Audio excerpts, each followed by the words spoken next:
사도행전 9장 19절에서 31절입니다. 사도행전 9장 19절에서 31절입니다.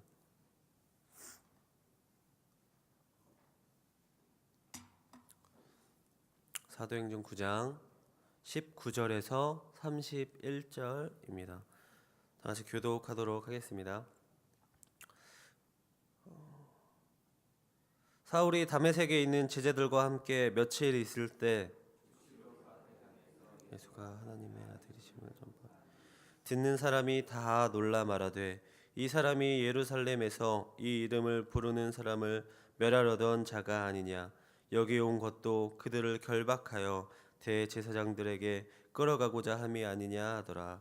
사울은 힘을 더 얻어 예수를 그리스도라 증언하여 다메섹에 사는 유대인들을 당혹하게 하니라. 여러 날이 지나매 유대인들이 사울 죽이기를 공모하더니 그 기구가 사울에게 알려지니라. 그들이 그를 죽이려고 밤낮으로 성문까지 지키거늘 그의 제자들이 밤에 사울을 광주리에 담아 성벽에서 달아 내리니라.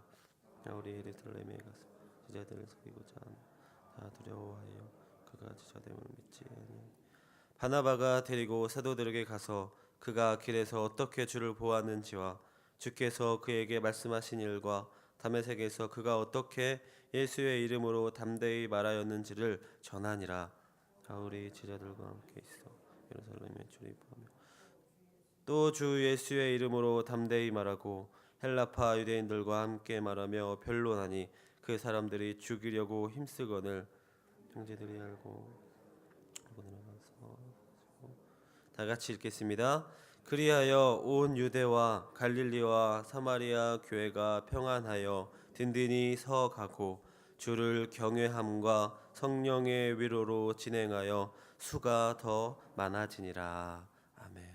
오늘 주신 말씀 묵상하도록 하겠습니다.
네, 오늘도 기도의 자리에 오신 성도님들을 주님의 이름으로 환영하고 사랑하고 축복합니다.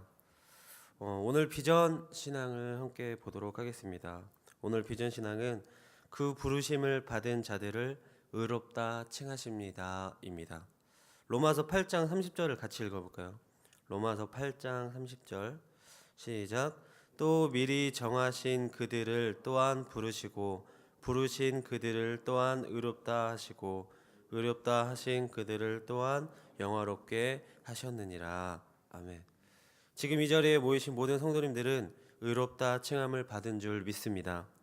이 세상의 그 누구도 주님께서 의롭다 하신 자들을 그렇지 않다고 할 수 없다는 것을 기억하시고 또 마음에 명심하셔서 우리를 이 자리에 또 우리의 가정에 또 우리의 사업장에 부르신 그 주님의 의롭다 하심을 끝까지 믿고 맡은 사명 잘 감당하는 우리 동강제일교회와 여기 모이신 모든 성도님들 되기를 간절히 바랍니다. 오늘 본문의 사울을 통해서 우리는 교훈을 얻고자 합니다. 비록 예수님을 만나기 전에는 믿는 자들을 핍박하고 가두는 자였으나 예수님을 만난 뒤로는 복음을 전하는 사도로서 변화되었던 사울을 통해 우리는 어떤 교훈을 얻어야 할지 보도록 하겠습니다. 첫 번째로 복음은 즉시 전하는 것입니다. 본문 20절을 같이 읽어볼까요? 20절 시작. 즉시로 각 회당에서 예수가 하나님의 아들이심을 전파하니. 사울은 주께서 보내신 아나니아의 말을 듣고 즉시 복음을 전하기 시작했습니다. 어떤 복음을 전했습니까? 예수님이 하나님의 아들이신 것을 전파했다고 합니다. 우리에게 다른 복음은 필요 없습니다.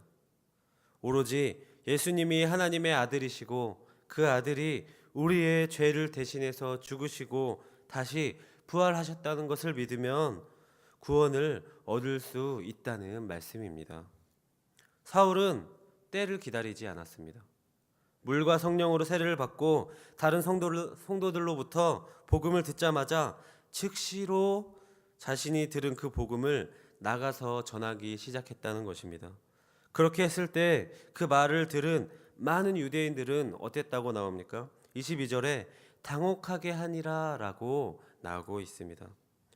예수 믿는 자들을 멸하던 자가 갑자기 예수를 전하는 자가 되었으니 얼마나 당혹스러웠을까요? 그런데 놀라운 것은 그 당혹도 잠시 예수를 못 박으라고 소리쳤던 유대인들도 예수님을 믿기 시작했다는 것입니다. 오늘날 많은 성도들이 복음을 듣고 예수 그리스도를 영접한 이후에도 오랫동안 사람들에게 복음을 전하지 못하는 것을 보게 됩니다. 심지어 어떤 사람을 복음을 전하지 못하고 세상을 떠나기까지도 합니다. 무엇 때문에 이러한 일이 일어나는 걸까요? 바로 영원히 오지 않을 때를 기다리기 때문입니다. 복음을 전할 만한 충분한 실력을 갖출 때 혹은 복음을 전하기에 적합한 사람이 될 때를 기다리기 때문에 복음을 전하지 못한다는 것입니다. 그런 분들이 하시는 말씀은 늘 이렇습니다. 비록 지금은 복음을 전하지 못하지만 언젠가 때가 되면 내가 전하겠다. 혹은 나는 죄가 많아서 아직은 복음을 전할 사람이 되지 않았다 라는 말을 하면서 복음을 전하지는 못하고 다짐만을 하면서 살아가는 분들이 계십니다. 사랑하는 성도 여러분, 그러한 때가 오겠습니까? 결코 오지 않습니다. 지금도 이러한 생각으로 나는 아직이야, 나는 아니야 라고 생각하는 사람들에게 복음을 전하기에 충분한 실력을 갖춘 때가, 복음을 전하기에 적합한 사람이 되는 때가 오겠습니까? 오히려 시간이 지나면 지날수록 점점 더 복음을 전할 수 있는 용기는 사라질 뿐일 것입니다. 시대가 악하여 점점 더 복음을 전하기에 어려워지는 시대가 되고 있습니다. 여기 모이신 성도님들은 복음을 들은 즉시 담대하게 복음을 전하는 사명 감당하는 귀한 성도님들 되시기를 간절히 바랍니다. 두 번째로 복음은 힘이 있습니다. 우리 22절을 같이 읽어볼까요? 본문 22절 시작. 사울은 힘을 더 얻어 예수를 그리스도라 증언하여 다메섹에 사는 유대인들을 당혹하게 하니라. 하나님은 사울에게 복음을 전하라는 사명만 주신 것이 아닙니다.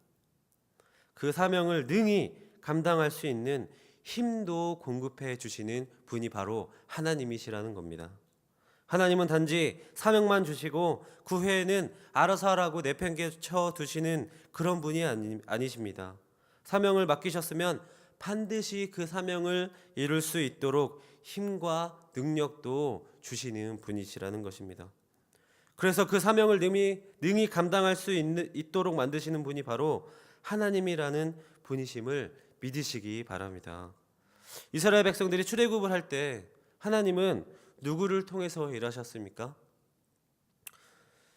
어떻게 80세나 된 모세가 이스라엘 민족을 애굽에서 구출하는 사명을 감당할 수 있었게 했습니까? 하나님께서 그 일을 수행하는 데 필요한 모든 힘과 능력을 공급해 주신 것이 아니겠습니까? 이것은 사도 바울에게도 마찬가지였습니다. 그가 그 누구보다도 많은 능력과 지식을 가지고 있었던 것은 사실입니다.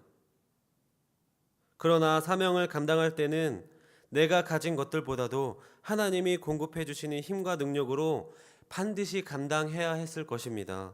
왜냐하면 그렇지 않으면 죽음도 불사하는 사역의 현장에서 사울이 잘 감당할 수 있었을까라는 생각과 또 그런 마음이 들고 있기 때문입니다. 하나님이 담대함을 주시지 않으시고 용기를 주지 않으시고 보여주시지 않으시고 인도해 주시지 않으셨다면 사울은 그 사역을 절대로 감당할 수 없었을 것이라는 것입니다. 그래서 사울은 이렇게 고백합니다. 로마서 15장 17절에서 18절에 이렇게 고백합니다. 그러므로 내가 그리스도 예수 안에서 하나님의 일에 대하여 자랑하는 것이 있거니와 그리스도께서 이방인들을 순종하게 하기 위하여 나를 통하여 역사하신 것 외에는 내가 감히 말하지 아니하노라. 아멘. 우리 믿는 사람들은 아무런 힘과 능력이 없을지라도 그것으로 인하여서 하나님께서 우리에게 맡기신 사명을 감당할 수 없다고 말해서는 안 될 것입니다. 하나님의 일은 하나님이 이루시기 때문입니다. 그러므로 오히려 그런 상황일수록 하나님께 더욱더 큰 능력과 은혜를 공급해 주실 것을 믿고 최선을 다해서 우리의 맡겨진 사명을 잘 감당해야겠습니다. 어떠한 외압과 어떠한 힘겨움과 어떠한 오해들로 가득 차 있을지라도 그 모든 사명을 잘 감당해야 할 것입니다. 그렇게 할 때 사울의 고백처럼 내게 능력 주시는 자 안에서 내가 모든 것을 이룰 수 있느니라 라는 고백이 저절로 나오는 우리 동광제일교회 성도님들과 모든 성도님들 되시기를 간절히 바랍니다. 마지막 세 번째로 복음은 함께 해야 합니다. 본문 31절을 같이 읽어볼까요? 31절 시작. 그리하여 온 유대와 갈릴리와 사마리아 교회가 평안하여 든든히 서가고 주를 경외함과 성령의 위로로 진행하여 수가 더 많아지니라. 아멘. 초대교회의 폭발적인 성장의 결정적인 원인은요, 사도들이나 성도들의 헌신이나 노력에만 있지 않았습니다. 오직 성령의 역사에 있었음을 분명히 말해주고 있다는 것입니다. 사실 초대교회는 인간적인 생각으로는 절대로 성장할 수 없는 교회였습니다. 생각해 보시기 바랍니다. 제자들은 어떠한 사람들이었습니까? 물고기를 잡는 어부도 있었고요. 또 유대 사회에서 가장 멸시받는 사람들 중에 한 부류인 세리도 포함되어 있었습니다. 게다가 사람들이 보기에는 제자들의 교주인, 다른 말로는 예수님은 자기 제자들한테 팔려서 가장 추악한 형벌인 십자가형을 받아서 죽은 사람입니다.